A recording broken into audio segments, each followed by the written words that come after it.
அனைவருக்கும் வணக்கம். அறிவோம் ஆன்மீகம். லலிதா சகஸ்ரநாமத்தின் தொடர்ச்சி. இப்பொழுது அடுத்த சில வரிகளை பார்க்கலாம். புஷ்டா அப்படின்னு சொல்கிறோம். அதாவது அம்பாள் திடமாக இருக்கிறதுனால, புஷ்டிக்காக இருக்கிறதுனால, ஆரோக்கியமாக இருக்கிறதுனால புஷ்டா அப்படின்னு சொல்கிறோம்.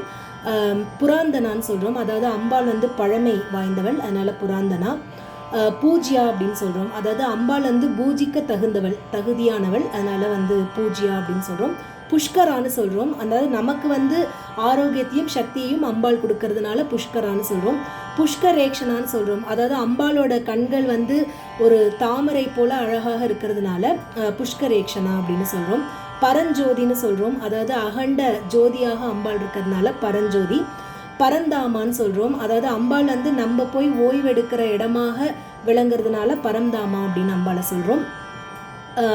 பரமானுன்னு சொல்கிறோம். அதாவது அம்பாள் அணுவுக்குள்ள அணுவாக இருக்கின்றாள். அதாவது எல்லையற்றவள், ஆதியற்றவள், அந்தமற்றவள், அணுவுக்குள்ள அணுவாக இருக்கிறதுனால பரமானு அப்படின்னு சொல்கிறோம்.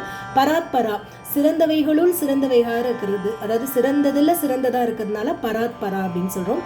பாசஹஸ்தான்னு சொல்கிறோம். அதாவது அந்த பாசக்கயிறு கையில் அம்பாள் வச்சுருக்கா, அதனால பாசஹஸ்தான்னு அம்பாளை சொல்கிறோம். மீண்டும் நாளை மற்ற வரிகளுடன் உங்களை சந்திக்கின்றேன். நன்றி, வணக்கம்.